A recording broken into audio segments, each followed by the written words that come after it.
Saudi वली अहद से वसूल बल्गारी jewellery set का तोहफा तोशा खाने में जमा न कराने पर बानी पीटीआर बुशरा बीबी को मजमूई तौर पर 17 साल कैद और 1 करोड़ 64 लाख रुपए जुर्माने की सजा।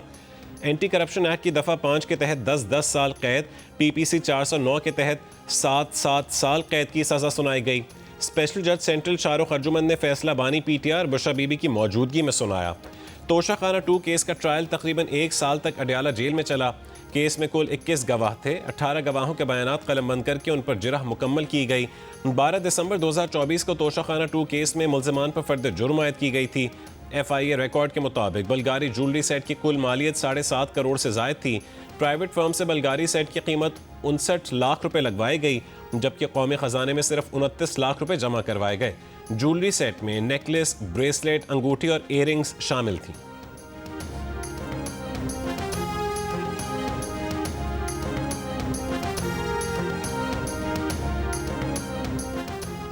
दोनों मुल्ज़िमान ख़यानत के मुर्तकिब पाए गए। दोनों पर जुर्म साबित हुआ है। इस्तग़ासा अपना मुकदमा साबित करने में कामयाब रहा। जुर्माने की अदम अदायगी पर मुजरिमों को 6 महीने मजीद कैद भुगतना होगी। तोशा खाना 2 केस का तहरीरी फैसला जारी। फैसले के मुताबिक बानी को जायद उमर और बुशरा बीबी को खातून होने पर कम से कम सज़ा दी गई। मुजरिमों का हवालात में गुजारा अरसा भी सज़ा में शामिल कर लिया गया।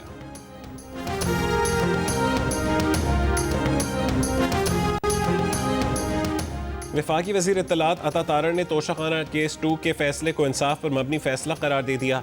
जियो न्यूज़ से गुफ्तगू में कहा कि बानी पीटीआर बुशरा बीबी ने करोड़ों के तोहफे की कम कीमत लगवाई।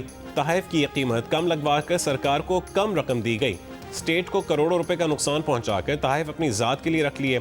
उन्होंने कहा कि बानी पीटीआर बुशरा बीबी की तोशा खाना 2 केस की आज की सज़ा 190 मिलियन पाउंड केस की सज़ा ख़त्म होने के बाद शुरू होगी। वज़ीर मुमलिकत बराए दाखिला तलाल चौधरी ने कहा है कि बुशरा बीबी और बानी पीटीआई ने तोशा खाना 1 में ना डिनर सेट छोड़ा ना फ़ोन सेट। तोशा खाना हुक्मरान के पास अमानत के तौर पर होता है, उसमें ख़यानत की गई। चंद रुपए देकर अरबों रुपए का हार अपने पास रखा। ये बहुत वाज़ेह केस था, इसमें सज़ा होना ही थी।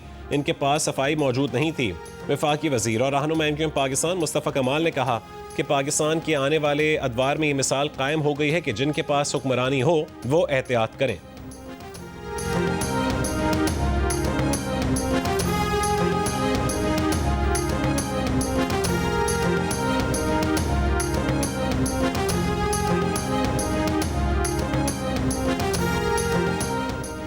जज साहब लिखा हुआ फैसला लेकर आए थे। आज तो दलाइल मुकम्मल होने थे। मुल्ज़िमान और वकला की गैर मौजूदगी में फैसला सुनाया गया। बानी पीटीआई ने अपने और अपनी अहलिया की तरफ से इस्लामाबाद हाई कोर्ट में अपील दायर करने का कहा है। बानी पीटीआई के वकील बैरिस्टर सलमान सफदर की अडयाला जेल के बाहर मीडिया से गुफ्तगू। कहा कि अडयाला जेल में कभी भी इंसाफ नहीं हुआ। बानी और उनकी अहलिया को इंतहाई मुश्किल हालात में रखा गया है।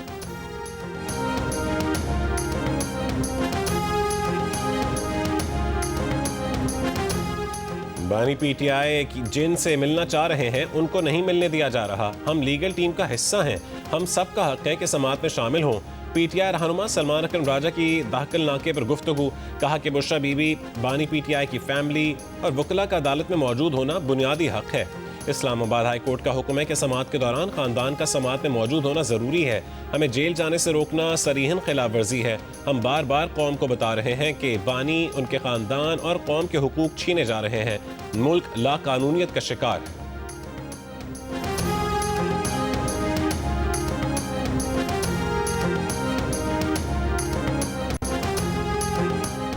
आलमी बैंक ने पाकिस्तान के लिए $700 मिलियन फाइनेंसिंग की मंजूरी दे दी। प्रोग्राम के तहत मजमूई तौर पर $1.35 अरब तक फाइनेंसिंग फराहम की जाएगी। आलमी बैंक ने $600 मिलियन वफाक और $100 मिलियन सिंध के लिए मंजूर किए। फंड्स की फरहमी इस्लाहाती अहदाफ के हुसूल से मशरूत होगी। मनसूबा टैक्स निज़ाम में बेहतरी और शफाफ माली नज़्म व नस्क पर मरकूज है। आलमी बैंक का कहना है कि डिजिटल डेटा और मालियाती निज़ाम को बेहतर बनाकर सर्विस डिलीवरी में बेहतरी का हदफ है।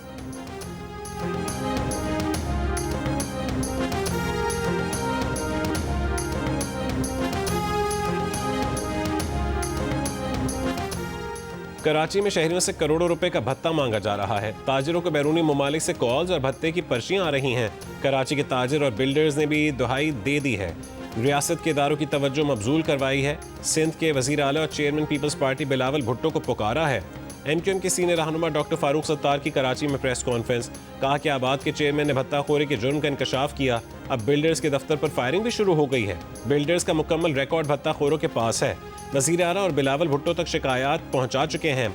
18वीं तरमीम के बाद अमन व अमान सूबाई हुकूमत की जिम्मेदारी है।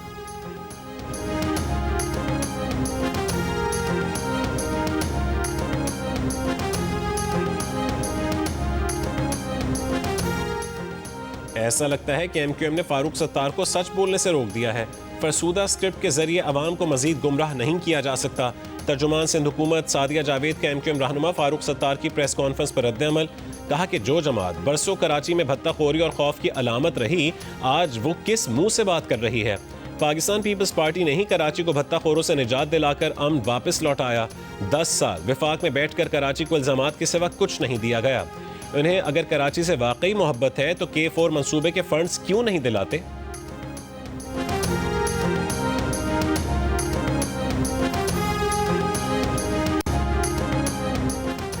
भारतीय सरपरस्ती याफ्ता फितनल खवारिज का शिमाली वजीरिस्तान में फोर्सेस के कैंप पर हमला। बच्चों और खवातीन समेत 15 बेगुनाह शहरी जख्मी। खवारिज से लड़ते हुए फायरिंग के तबादले में वतन के 4 बहादुर जवान शहीद हो गए। जवाबी कार्रवाई में तमाम 4 खवारिज हलाक। ISPR के मुताबिक हमलावरों ने बारूद से भरी गाड़ी बैरूनी हिफाजती दीवार से टकराई, जिससे दीवार गिर गई। ISPR का कहना है कि हालिया दहशतगर्द कार्रवाई अफगान तालिबान रजीम के दावे की नफी है। अफगान सरजमीन से खवारिज के हमले में 4 पाकिस्तानी फौजियों की शहादत पर पाकिस्तान का अफगानिस्तान से सख्त एहतजाज।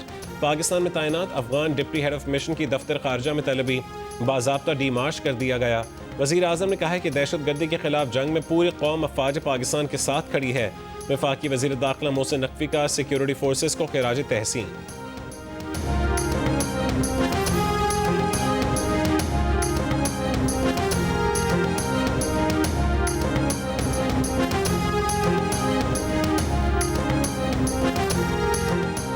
मुल्क के मुख्तलिफ इलाकों की फ़ज़ा आज भी इंतहाई आलूदा। पेशावर 621 पार्टिकुलेट मैटर के साथ मुल्क का आलूदा तरीन शहर। आलमी माहौलियाती वेबसाइट के मुताबिक लाहौर के इलाके काहना में AQI 540 रिकॉर्ड किया गया। फैसलाबाद में पार्टिकुलेट मैटर 440 रिकॉर्ड किया गया।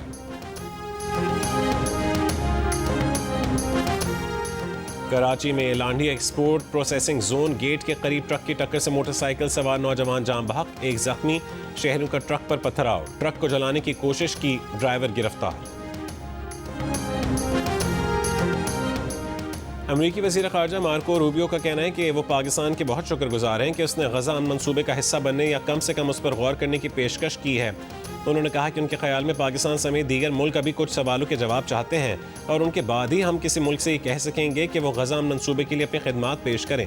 लेकिन उन्हें पूरा यकीन है कि बहुत से मुल्क ऐसे हैं जो इस तनाज़े में शरीक हर फरीक के लिए काबिल कबूल हैं और जो आगे बढ़कर गज़ा इस्तेहकाम फोर्स का हिस्सा बनना चाहते हैं।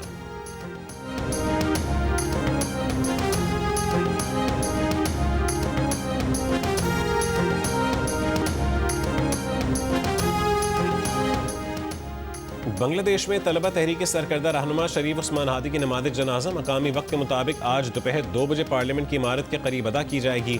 बांग्लादेशी मीडिया के मुताबिक 32 साल तालिब इल्म रहनुमा को ढाका यूनिवर्सिटी में सुपुर्द खाक किया जाएगा। गुज़िश्ता रोज़ शरीफ उस्मान हादी की मैयत सिंगापुर से ढाका पहुँचाई गई थी। 12 दिसंबर को ढाका में नकाबपोश हमलावरों ने उस्मान को सर में गोली मारी थी। 15 दिसंबर को उन्हें इलाज के लिए सिंगापुर मुंतकिल किया गया, जहाँ वो जान की बाजी हार गए। उनके कत्ल पर बांग्लादेश भर में आज यौम सोग है।